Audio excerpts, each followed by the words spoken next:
పల్లెటూరి ఇల్లాలు. సకినేటిపల్లి అనే గ్రామంలో సోమయ్య అనే ఒక కష్టజీవి ఉండేవాడు. సోమయ్యకు తెలివి తక్కువని కాదుగాని పట్టుదల ఎక్కువ. తన భార్య లక్ష్మి. లక్ష్మి ఖాళీగా ఉండకుండా ఊరి కాలువగట్టు నుంచి నల్లమట్టిని తట్టెలతో మోసుకొచ్చి అక్కడ పోసింది. అక్కడ వంకాయ, బెండకాయ ముక్కలు నాటింది. ఇంటి పైకప్పు మీదకు ఒక సొరకాయ తీగను పాకించింది. సరిగ్గా అదే సమయంలో పక్కింటి సాయమ్మ తన ఖాళీ గిన్నె పట్టుకుని అక్కడికొచ్చింది. ఏమీ లక్ష్మి, ఊరంతా ఎండకు మాడిపోతుంటే నీ పెరటితోటేంటి ఇలా పచ్చగా వెలిగిపోతుంది? ఆ వంకాయలు చూడు ఎంత నిగనిగలాడుతున్నాయో. అసలు ఈ ఇసుక నీళ్ళలో ఇవి ఎలా పండాయే? మట్టిలో ఏముంది సాయమ్మ, మనసులో ఉండాలి గాని. ఊరి కాలువ దగ్గర్నుంచి నల్లమట్టి ఉందని తెలిసింది. రోజుకు 2 తట్టెలు మోసుకొచ్చి ఇక్కడ పోశాను. కడిగిన బియ్యం నీళ్లు, వంటింటి చెత్తంతా ఇక్కడే వేశాను. చూడు, ఆ భూతల్లి మనల్ని ఎప్పుడూ మోసం చెయ్యదు. నిజమే లక్ష్మి, కాని ఏం లాభం?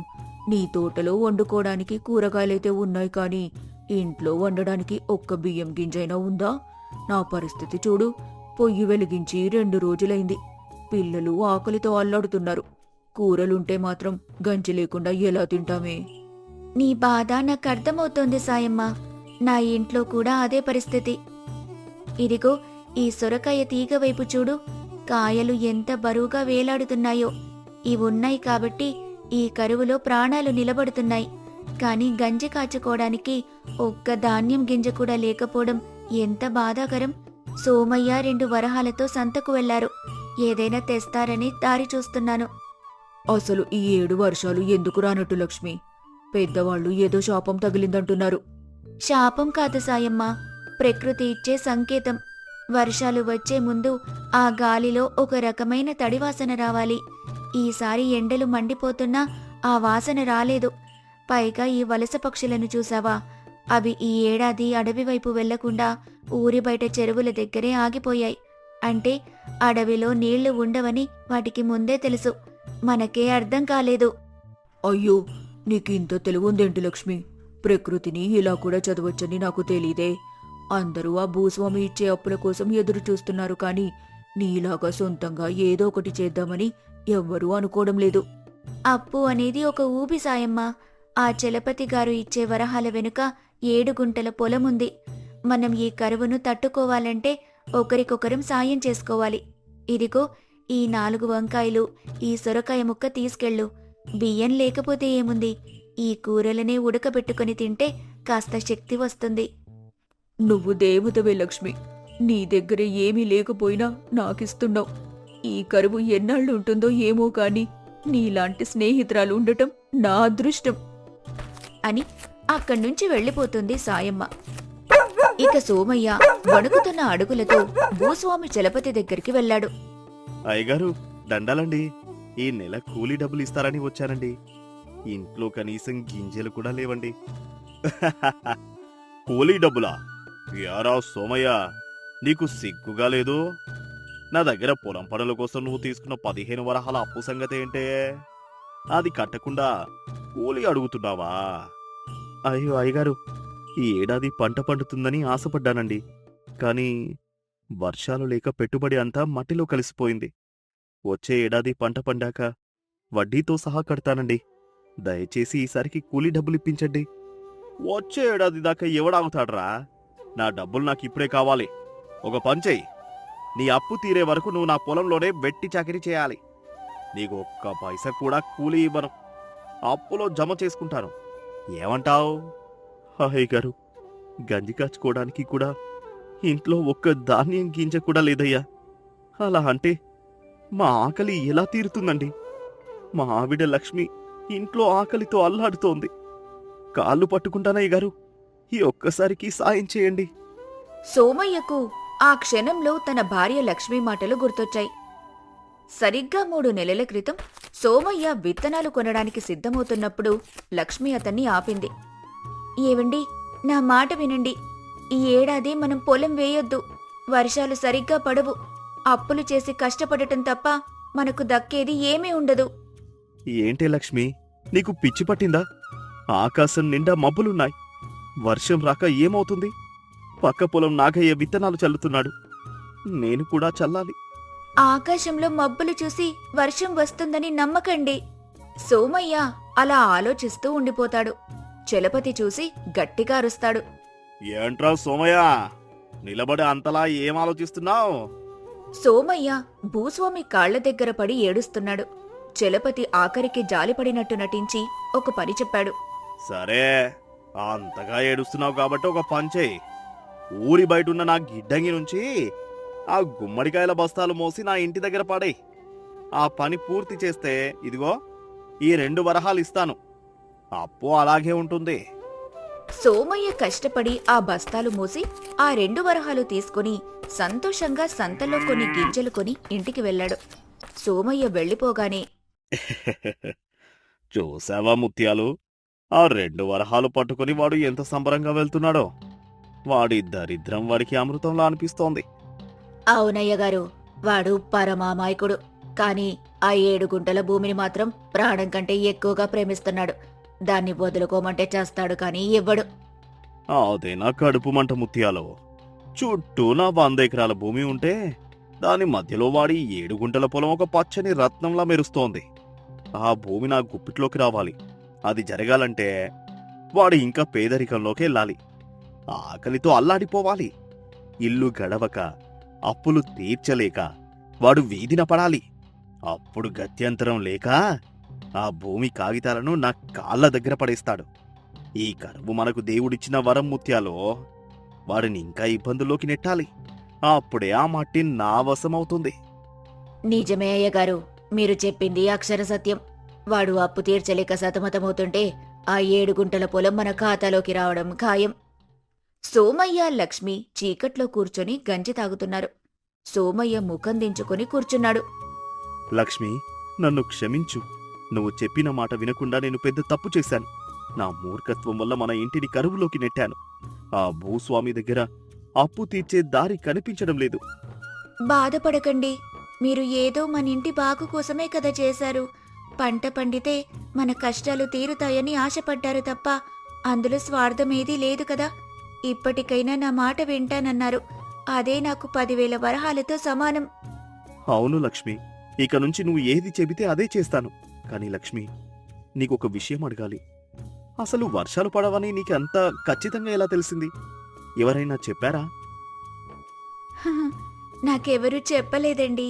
నా చిన్నప్పుడు మా మామ్మ చెప్పిన కథల్లో ఒక రహస్యం ఉండేది. లక్ష్మి, మన చుట్టూ ఉన్న వాతావరణమే మనకన్నీ చెబుతుంది అనేదామె. గాలి వీచే దిశను బట్టి, సాయంత్రం వేళ ఆకాశం రంగును బట్టి, ముఖ్యంగా వలస పక్షుల రాకను బట్టి వర్షాలు వస్తాయో రావో తెలుసుకోవచ్చు. అదెలా లక్ష్మి? వర్షాలు వచ్చే ముందు ఆ గాలిలో ఒక రకమైన తడివాసనుంటుంది. ఈసారి ఎండలు మండిపోతున్నా ఆ వాసన రాలేదు. పైగా వలస వచ్చే పక్షులు ఈ ఏడాది అడవి వైపు వెళ్లకుండా ఊరి బయట చెరువుల దగ్గరే ఆగిపోయాయి. అంటే అడవిలో నీళ్లు ఉండవని వాటికి ముందే తెలుసు. అవే నా కళ్లకు కనిపించాయి. లక్ష్మి, నీకు ఇంత తెలివుందా? నీ తెలివి గురించి నువ్వు పట్టించుకోక మనం ఇలా ఉన్నాం. నువ్వు ఈ 4 గోడల మధ్య ఉండాల్సిన దానివి కాదు. ఏదో ఒకరోజు మనం ఇలా ఉండము లక్ష్మి. నాకు నమ్మకముంది. చాలేండి మీ పొగడ్తలు. పదండి పడుకుందాం. రేపు మళ్ళీ పనికి వెళ్ళాలిగా. మరుసటి రోజు సోమయ్యకు జ్వరం వస్తుంది. సోమయ్యకు జ్వరం రావటంతో 2 రోజులు పనికి వెళ్ళలేదు. అది తెలుసుకున్న భూస్వామి చలపతి ఆగ్రహంతో సోమయ్య ఇంటికొచ్చాడు. ఓయ్ సోమయ్య, ఎక్కడున్నావురా? 2 రోజుల నుంచి నా పొలానికి రాకుండా ఇంట్లో ముసుగు తన్ని పడుకుంటావా? నా అప్పు ఎవడు కడతాడ్రా? బయటకు రా. లక్ష్మి బయటకొచ్చి ధైర్యంగా నిలబడింది. అయ్యగారు, నమస్కారమండి. మా ఆయనకు ఒంట్లో బాలేదు. జ్వరం మీద ఉన్నారు. అందుకే రాలేకపోయారు. జ్వరమా? నా అప్పు ముందు జ్వరమెంతరా? వాడిలా ఇంట్లో కూర్చుంటే నా 15 వరహాల అప్పు ఎలా తీరుతుంది? వెంటనే వాడిని బయటకు రమ్మను, లేకపోతే మీ ఇంటిని జప్తు చేస్తాను. సోమయ్య నీరసంగా వణుకుతూ బయటకొచ్చి అరుగు మీద కూర్చున్నాడు. ఊరి జనం అంతా చూస్తున్నారు. అయ్యగారు, ఓపిక లేదయ్యా. అయ్యగారు, ఒక్క నిమిషం వినండి. మీరు 15 వరహాల అప్పు అంటున్నారు కదా, అసలు ఆ లెక్క ఏంటో ఒకసారి చెప్పండి. ఓహో, సోమయ్య పెళ్ళాం లెక్కలు అడుగుతోందా? విన్నారా ముత్యాలు? సరే విను. నీ మొగుడు ఏడాది క్రితం విత్తనాల కోసం 10 వరహాలు తీసుకున్నాడు. దానికి వడ్డీ 5 వరహాలు కలిపి మొత్తం 15 వరహాలు. బాగుందయ్య గారు, 10 వరహాలకు ఏడాదికి 5 వరహాల వడ్డీ అంటే అది అన్యాయం కాదా? అయినా మా ఆయన మీ పొలంలో గడిచిన 3 నెలల నుంచి పైసా తీసుకోకుండా పనిచేస్తున్నారు. ఆ కూలి ఎంతవుతుందో లెక్క వేశారా? అది అది అప్పులో జమ చేస్తున్నాను కదా. సరే, రోజుకు ₹60 చొప్పున వేసుకున్న 3 నెలలకి అంటే 90 రోజులకి 45 రూపాయలవుతాయి. అంటే సుమారు 8 వరహాలు. 10 వరహాల అసలులో 8 వరహాలు పోతే ఇంకా మిగిలింది 2 వరహాలే. ఆ 2 వరహాల కోసం మనిషిని చంపేంత పని చేస్తారా? పైగా మొన్న ఆ గుమ్మడికాయల బస్తాలు మోసినందుకు మీరిచ్చిన 2 వరహాలు కలిపితే అసలు అప్పు మొత్తం తీరిపోయింది కదా. ఊరి జనమంతా ముక్కు మీద వేలేసుకున్నారు. చలపతి ముఖం పాలిపోయింది. అదేంటి, అలా ఎలా కుదురుతుంది? ఎందుకు కుదరదయ్య గారు? లెక్క లెక్కే కదా. మీరు సామాన్య ప్రజల్ని అక్షరాలు రావు అని మోసం చేస్తున్నారు. కాని మా కష్టానికి కూడా విలువుంటుంది. ఇప్పటికైనా చాలు, మా అప్పు తీరిపోయింది. ఇంకొక్క మాటంటే మిమ్మల్ని రచ్చబండ దగ్గర నిలబెడతాను, జాగ్రత్త. సరే సరే, ఏదో పొరపాటు జరిగిందిలే. పదండ్రా వెళ్దాం. చలపతి పారిపోయిన తర్వాత సోమయ్య తన భార్య వైపు వింతగా చూడసాగాడు. ఆమె వేసిన ఆ లెక్కలు, ఆ ధైర్యం ఆయనకు కొత్తగా అనిపించాయి. లక్ష్మి, నా కళ్ళ ముందే ఏం జరిగింది? ఆ చలపతి గారే తల దించుకొని వెళ్ళిపోయారంటే నమ్మలేకపోతున్నాను. అసలు నీకు ఇవన్నీ ఎలా తెలుసు లక్ష్మి? ప్రకృతిని చదవడం అంటే ఏదో అలవాటు అనుకున్నాను, కానీ నీకు ఈ లెక్కలు కూడా వచ్చా? ఎప్పుడు నేర్చుకున్నావు ఇవన్నీ? లెక్కలంటే కేవలం పుస్తకాల్లో ఉండే అంకెలు మాత్రమే కాదండి. మనం రోజూ చేసే పనిలో కూడా లెక్క ఉంటుంది. మీరు పొలానికి వెళ్ళి ఎండనక వాననక కష్టపడుతుంటే నేనిక్కడ వంటింట్లో ఏమీ తెలియని దానిలా కూర్చోలేదు. మీరు ఏ రోజు పనికి వెళ్లారో, ఎన్ని గంటలు పనిచేశారో నేను మన మట్టి కూడా వెనుక చిన్న రాళ్లతో గుర్తుపెట్టుకున్నాను. రాళ్లతోనా? ఏంటది? అవునండి, మీరు పనికి వెళ్లిన ప్రతి రోజుకు ఒక చిన్న చింతగింజ చొప్పున వేరు చేసి ఒక కుండలో దాచాను. ఆ భూస్వామి దగ్గర మీరు తీసుకున్న అప్పుకి, ఆయన వేసే వడ్డీకి అసలు పొంతనలేదని నాకెప్పుడో అర్థమైంది. అందుకే నేను మన పొయ్యి దగ్గర అప్పుడప్పుడు బొగ్గు ముక్కతో నేల మీద లెక్కలు వేసి చూసుకునేదాన్ని. మన రక్తం ధారపోసి చేసే కష్టం మరొకరి పాలు కాకూడదనే ఈ ప్రయత్నం చేశాను. నిజమే లక్ష్మి, ఈ రోజు నువ్వు లెక్కలు చెప్పి భూస్వామిని పంపించేస్తుంటే ఊరి వాళ్ళంతా నిన్ను సాక్షాత్తు ఆ సరస్వతీదేవిలా చూశారు తెలుసా? నా భార్య ఇంత తెలివైనదని ఈ రోజే లోకానికి తెలిసింది. సోమయ్య కళ్ళల్లో సంతోషం, గర్వం కనిపించాయి.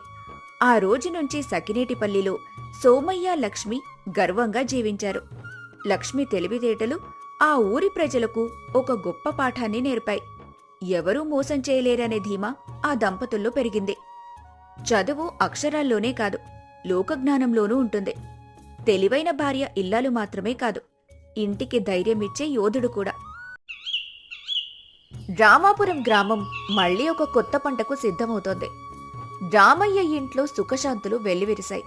ఈ ఇంట్లో రామయ్య, లక్ష్మీలతో పాటు సమానమైన స్థానమున్న వ్యక్తి పక్కింటి రాజమ్మవ్వ. కాని కాలం ఎప్పుడూ ఒకేలా ఉండదు కదా.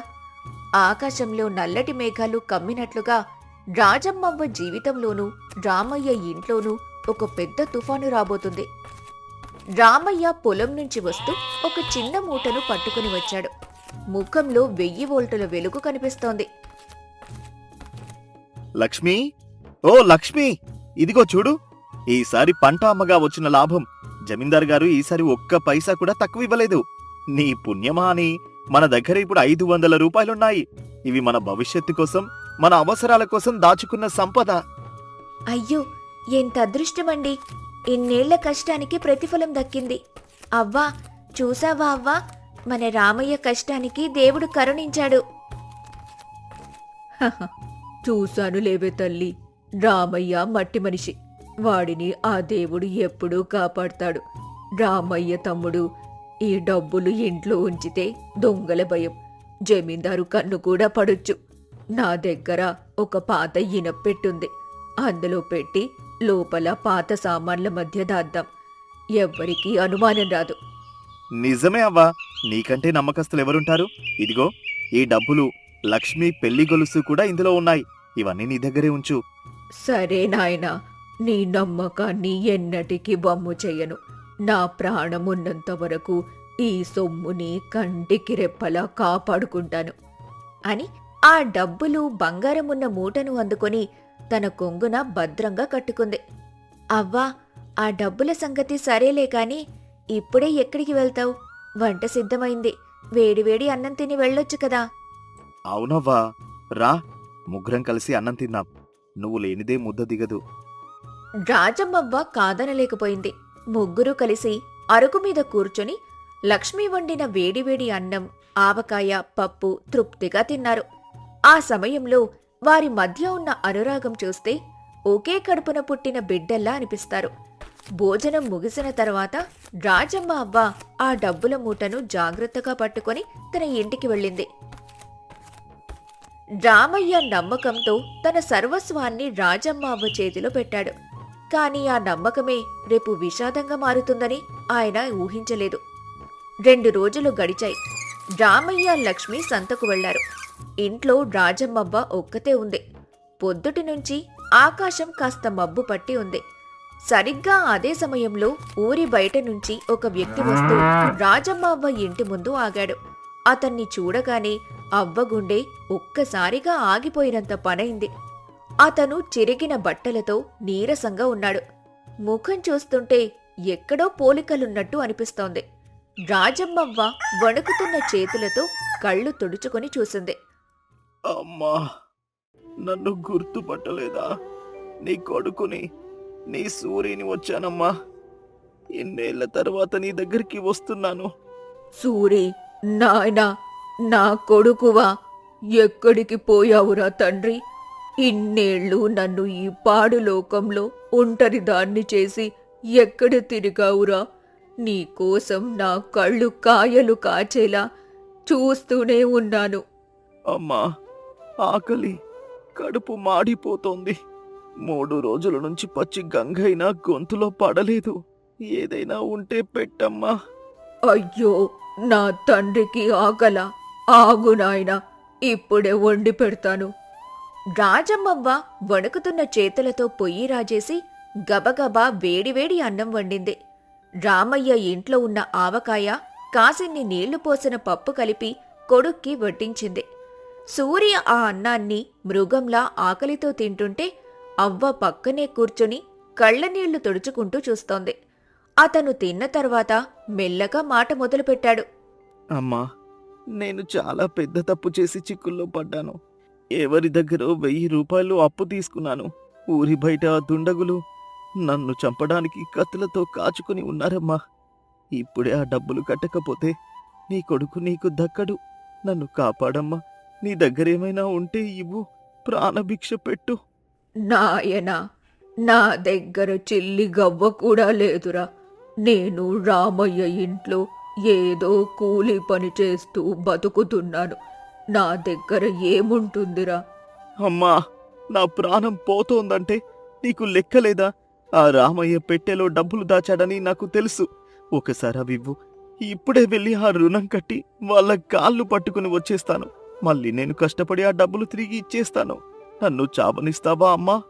వద్దు నాయనా, అది రామయ్య రక్తం దారపోసి సంపాదించిన సొమ్ము. ఆయన్ని నేను ఎలా మోసం చేస్తానురా? అమ్మా, నన్ను క్షమించు. నేను వెళ్తాను. వాళ్ళు నన్ను చంపేస్తారు. నీ కొడుకు శవాన్ని చూద్దువు గాని. రాజమ్మ అవ్వ మనసు కొడుకు మీద ప్రేమతో కొట్టుకుంటోంది. ఒకవైపు రామయ్య నమ్మకం, మరోవైపు కన్న కొడుకు ప్రాణం. ఆమె మనసు మొద్దుబారిపోయింది. తన కళ్ల ముందే కొడుకు చనిపోతాడన్న భయంతో క్షణికావేశంలో రామయ్య దాచుకున్న 500 రూపాయలు లక్ష్మి గొలుసు తీసి వణుకుతున్న చేతులతో సూరి చేతిలో పెట్టింది. ఇదిగోరా నాయనా, ఇవే నా దగ్గరున్నాయి. ఇవి రామయ్యవి. ఇవిస్తున్నానని తెలిస్తే ఆయన ప్రాణం పోతుందిరా. జాగ్రత్త నాయనా, త్వరగా రుణం కట్టి తిరిగొచ్చేయి. నేను ఇక్కడే దారి చూస్తూ ఉంటాను. సరే అమ్మా, గంటలో వాళ్ళకి కట్టి వెంటనే వచ్చేస్తాను. నువ్వు భయపడకు. సూరి అలా చీకటి పడుతున్న వేళ మాయమైపోయాడు. రాజమ్మ అవ్వ గుమ్మం దగ్గర కూర్చొని దారివైపు చూస్తోంది. గంట గడిచింది. 2 గంటలు గడిచాయి. సూర్యుడు అస్తమించి చీకటి ముదిరింది. చలిగాలి వీస్తోంది. అవ్వ కనురెప్ప వేయకుండా ఆ దారిలో తన కొడుకు ఎప్పుడు వస్తాడా అని ప్రాణాన్ని అరచేతిలో పెట్టుకుని ఎదురు చూస్తూనే ఉంది. కానీ అటునుంచి రామయ్య వచ్చే సమయం దగ్గర పడుతుంది. రాత్రివేళ రామయ్య, లక్ష్మి సంత నుంచి తిరిగొచ్చారు. ఇంటికి రాగానే రాజమ్మ ముఖం చూసి లక్ష్మికి ఏదో తేడాగా అనిపించింది. అవ్వ కళ్ళు లోతుకుపోయి ఉన్నాయి. ఒళ్లంతా వణుకుతోంది. ఏమైందవ్వా అలా ఉన్నావ్? జ్వరం వచ్చిందా ఏంటి? రామయ్య, నన్ను క్షమించు. నేనొక పెద్ద తప్పు చేసేశాను. ఏమైందవ్వా? ఏమైంది? నా కొడుకు సూరి వచ్చాడు. వాడి ప్రాణాలు కాపాడటం కోసం నువ్వు దాచుకున్న డబ్బులు, లక్ష్మి గొలుసు వాడికి ఇచ్చేశాను. వాడు రేపు తిరిగిచ్చేస్తాడు. రామయ్య ఒక్కసారిగా పిడుగుపడినట్టు కూలబడిపోయాడు. లక్ష్మి కళ్లల్లో నీళ్లు తిరిగాయి. ఆ డబ్బులు కేవలం కాగితం ముక్కలు కావు. అవి వారి కలలు. అవ్వా, నువ్వు ఏం చేశావమ్మా? నిన్ను నా కన్న తల్లి కంటే ఎక్కువగా నమ్మాను. నా రక్తపాతం దారపోసి సంపాదించిన సొమ్ము అది. లక్ష్మి పెళ్లి గొలుసు అది. ఒక్క మాట కూడా నన్ను అడగకుండా నీ కొడుక్కిచ్చేశావా? వాడు ఇన్నేళ్లు నిన్ను పట్టించుకోనివాడు. ఇప్పుడు డబ్బుల కోసం వస్తే నా కొంప ముంచుతావా? రామయ్య, వాడు నా కొడుకురా, చంపేస్తారని ఏడ్చాడు. కన్న ప్రేమ నీకు కళ్ళు కప్పేసిందవ్వా. కాని మా కష్టం నీకు కనిపించలేదా? ఇప్పుడే వెళ్ళు. నీ కొడుకు ఎక్కడున్నాడో అక్కడికి వెళ్ళు. వాడు ఇచ్చే వరకు ఈ ఇంటి మెట్లు ఎక్కకు. నిన్ను నమ్మినందుకు నాకు తగిన శాస్తి జరిగింది. రామయ్య కోపంలో అన్న ఆ మాటలు రాజమ్మ అవ్వ గుండెల్లో ముల్లుల్లా గుచ్చుకున్నాయి. ఆమె మారు మాట్లాడకుండా ఆ చీకటిలోనే మంచు కురుస్తున్న రాత్రి బయటకు నడిచింది. రాజమ్మవ్వ ఊరంతా వెతికింది. కొడుకు సూరి కోసం ప్రతి సందులోనూ అడిగింది. కాని సూరి ఆ డబ్బులతో జూదశాలలో కూర్చొని జల్సా చేస్తున్నాడని తెలిసింది. అవ్వ అక్కడికి వెళ్లి బ్రతిమాలింది. సూరి, నా తండ్రి కదరా, ఆ డబ్బులిచ్చేయి. రామయ్య నన్ను ఇంట్లో నుంచి వెళ్ళిపోమ్మన్నాడురా. లక్ష్మి నగలిచ్చేయి. ఓవే ముసల్దానా, డబ్బులైపోయాయి. ఇంకోసారి ఇక్కడికి వస్తే చంపేస్తాను. కొడుకు తనని తోసేయటంతో రాజమ్మ అవ్వ బురదలో పడిపోయింది. ఆమె ఏడుస్తూ ఊరి చివరున్న పాత గుడిమెట్ల మీద కూర్చుంది. మంచు సూదుల్లా గుచ్చుకుంటోంది. ఆమె ఒళ్లంతా వణుకుతోంది. తన చేతులతోనే తన కుటుంబంలాంటి రామయ్య ఇల్లు నాశనం చేశానని ఆమె కుమిలిపోతోంది. రామయ్యకి రాత్రంతా నిద్రపట్టలేదు.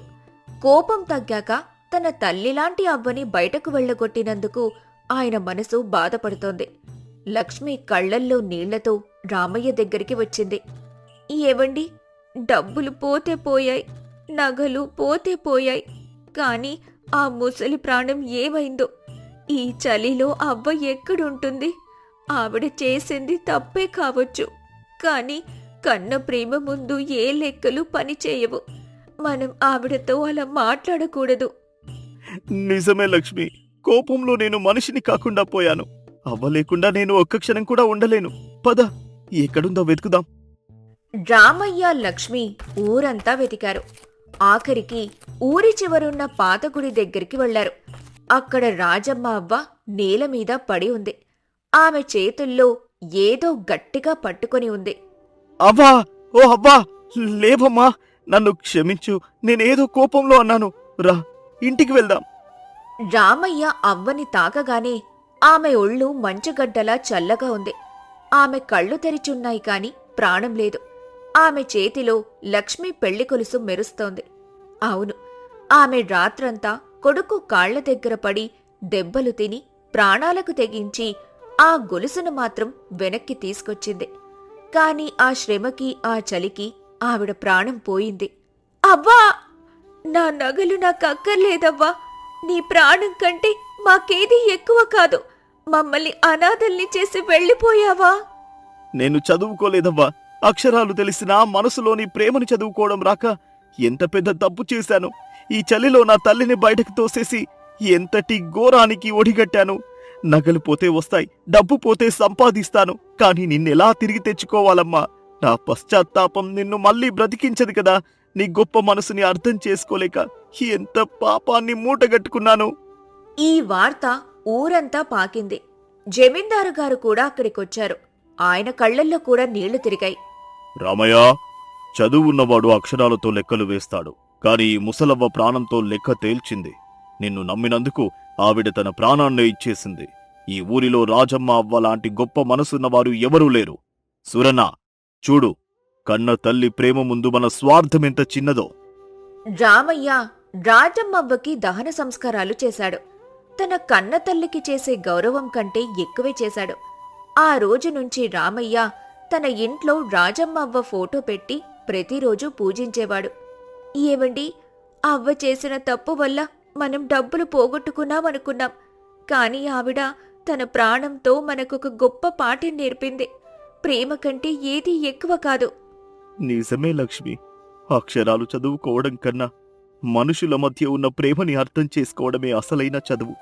మన రాజమ్మ అవ్వ చేసిన తప్పు వెనుక ఉన్న ఆ గొప్ప మనసుని ఈ ఊరు ఎప్పటికీ మర్చిపోదు. ఆమె కళ్ళు మూసినా ఆమె నేర్పిన మమకారం ఈ రామాపురంలో ఎప్పటికీ పచ్చగానే ఉంటుంది. రామాపురంలో రాజమ్మ అవ్వ కథ ఒక జానపద గీతంలా మిగిలిపోయింది. మనుషుల మధ్య ఉండే అనుబంధాలు అక్షరాల కంటే గొప్పవని ఆ ఊరు ఎప్పటికీ గుర్తుంచుకుంటుంది. మనుషులు క్షణికావేశంలో తప్పులు చేయొచ్చు, కాని వారి మనసులో ఉన్న ప్రేమను తక్కువ అంచనా వేయకూడదు. పశ్చాత్తాపం కంటే క్షమించడం గొప్పది. ఆఖరి శ్వాస వరకు తోటివారి కోసం పరితపించే మనసే నిజమైన సంపద.